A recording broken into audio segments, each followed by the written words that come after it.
आज हम आपके सामने एक ऐसी कहानी लाने जा रहे हैं जिसमें मोहब्बत थी, इंतजार था, गलत फहमी थी और फिर एक फैसला जिसने दो घरों को तबाह बर्बाद कर दिया।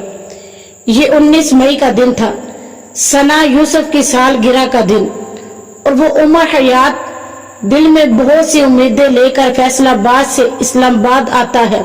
हाथों में तोहफे, फूल और दिल में मुलाकात के ख्वाब। वो 7 से 8 घंटे घर के बाहर खड़ा रहता है।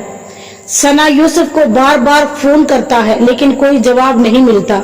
आखिरकार वो थक कर, गिफ्ट्स फेंक कर और खामोशी से वापस चला जाता है। लेकिन यही बात खत्म नहीं होती। 2 जून को दोबारा मुलाकात का वादा होता है। उमर खुशी खुशी सुबह 5 बजे फिर निकलता है अपने घर से। फिर वही शहर, वही उम्मीद, लेकिन इस बार दिल में कुछ और बीत है। उमर सना यूसुफ के घर के आसपास गलियों में चक्कर लगाता है, फोन करता है, व्हाट्सएप पे कॉल करता है, लेकिन सना नींद में थी और जवाब नहीं दे पाई। जब सना यूसुफ जागती है, वो कॉल्स देखती है, उमर से बात करती है, लेकिन उमर का दिल तब तक बहुत कुछ सोच चुका होता है। शक, गुस्सा, बेइज्जती सब मिलकर उसका दिल तोड़ने लगते हैं। एक लम्हा, एक गलती, नीचे वाली खतून दरवाजा बंद करती तो है लेकिन लाग लगाना उस दिन भूल जाती है। उमर हयात, जो उर्फ काका के नाम से मशहूर है, उमर को मौका मिलता है और वो चुप कर ऊपर सना के कमरे में पहुंच जाता है। सना यूसुफ उसे अपने कमरे में देखकर हैरान और खौफजदा हो जाती है और कहती है, यहाँ कैमरे लगे हैं, बैठ जाओ, शोर मत करो। उमर का गुस्सा अब हदों को छू रहा था। वो कहता है, तुमने मुझे बुलाया, तुमने वादा किया, फिर धोखा मुझे क्यों दिया? सना यूसुफ उसे पानी का कहकर बाहर निकलती है कि शायद उसके दिल में ये था कि मैं बाहर निकलती हूँ, किसी से मदद मांगती हूँ। उस दिन उसका वालिद और उसका भाई घर नहीं थे। उसकी अम्मी भी उस दिन उसके घर नहीं थी, वो भी कहीं बाहर गई हुई थी और उसके घर में मौजूद उसकी एक फुफ्फू आई हुई थी। शायद ये सारी बातें उमर हयात पहले से ही जानता था, लेकिन उमर को अब इतना शक था, वो इतने गुस्से में था कि उसने एक इंतहाई खौफनाक कदम उठा लेता है। उसने एक इंतहाई खौफनाक कदम उठाया। उसने क्या किया? गोलियां चलाई। सना के जो सीने पे लगी, ख्वाब, उम्मीद, जिंदगी सब खत्म हो गई। उमर हयात उर्फ काका अदालत में ये कहता है कि उसने मुझे बुलाया था, बार बार मुझे धोखा दिया, लेकिन क्या ये दलील काफी है किसी की जान लेने के लिए? उमर का ताल्लुक एक ऐसे माहौल से था जहां रिश्ते बिखरे हुए थे, रिश्तों की कोई समझ ही नहीं थी। भाई ने खुदकुशी की, बाप ने कई शादियां की और वो खुद अंदर से खाली था। सना एक पढ़ने वाली, आगे बढ़ने वाली बच्ची थी।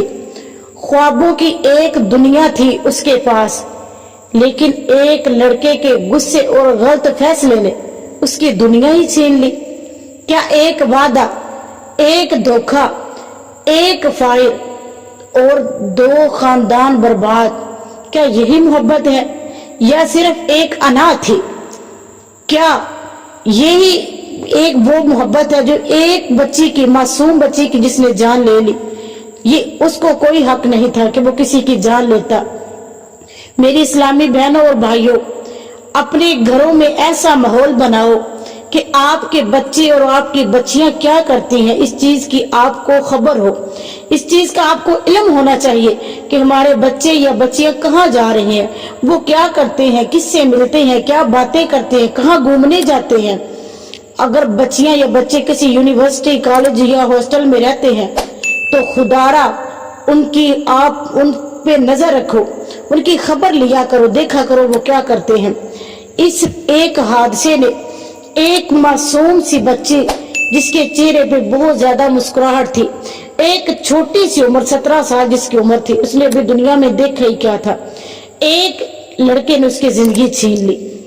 अगर आप अपनी बेटियों को ये कहते हैं کہ گھر کی عزت کا خیال کرو، اپنے گھر کی عزت خراب نہ کرو، تو اپنے لڑکوں کو بھی یہ سمجھائیں کہ کسی کے گھر کی عزت کو خراب نہ کریں۔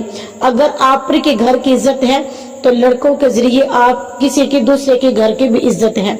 تو اپنی بیٹیوں کو اور بیٹوں کو اچھی تربیت دے، ان پہ نظر رکھے، وہ کیا کرتے ہیں، کہاں جاتے ہیں۔ اس حادثے نے پوری دنیا کو ہلا کر رکھ دیا۔ ہم دعا کرتے ہیں کہ اللہ تعالیٰ ثنا کی مغفرت فرمائے، اس کے درجات کو اللہ تبارک و تعالیٰ بلند عطا فرمائے، اور اس کو قبر میں اللہ تبارک و تعالیٰ آسانیاں عطا فرمائے، اور اس کی قبر کو جنت کے باغوں میں سے ایک باغ عطا فرمائے۔ جب میں نے اس لڑکی کی پکچر دیکھی، اتنی خوبصورت لڑکی، اتنی پیاری ماشاءاللہ، اتنا معصوم چہرہ کہ ابھی اس نے دیکھی کیا تھا، اس کے پاس ابھی تھا ہی کیا، لیکن اس لڑکے نے سب کچھ اس سے چھین لیا۔ یہ محبت نہیں، یہ پیار نہیں۔ محبت ہوتی تو وہ اسے رہنے دیتا، زندہ رہنے دیتا۔ کسی کی جان لے کر اپنی محبت کا اظہار نہیں ہوتا۔ یہ محبت نہیں کہ کسی کی جان نہیں لے لو۔ یہ کہاں کا اصول ہے، یہ کہاں کی ہے؟ لڑکا ہو یا لڑکی، اگر رشتے نبھانا ممکن نہ ہو تو رشتے توڑ دینا ہی بہتر ہے، لیکن کسی کی جان لینا کبھی بھی کہیں بھی یہ کسی بات کا حل نہیں۔ بیٹھ کر بات کرو، آپس میں مسئلے جو الجھے ہوئے ان کو سلجھاؤ، ان کو سمجھو۔ اللہ تعالیٰ ثنا کی مغفرت کرے، اور تمام بیٹیوں کو اللہ تبارک و تعالیٰ فاطمہ الزہرا کی چادر تطہیری کا صدقہ اپنے حفظ و ایمان میں رکھے اور پردے کی حیات عطا فرمائے۔ اللہ تعالیٰ سب جتنے بھی اس دنیا سے چلے گئے ہیں سب کی مغفرت فرمائے۔ ہم تو بس اسی کے لیے دعا کر سکتے ہیں کہ اللہ تعالیٰ اس کی قبر میں جتنی بھی مشکلیں ہیں اسے آسان فرمائے، اور اس کے درجات کو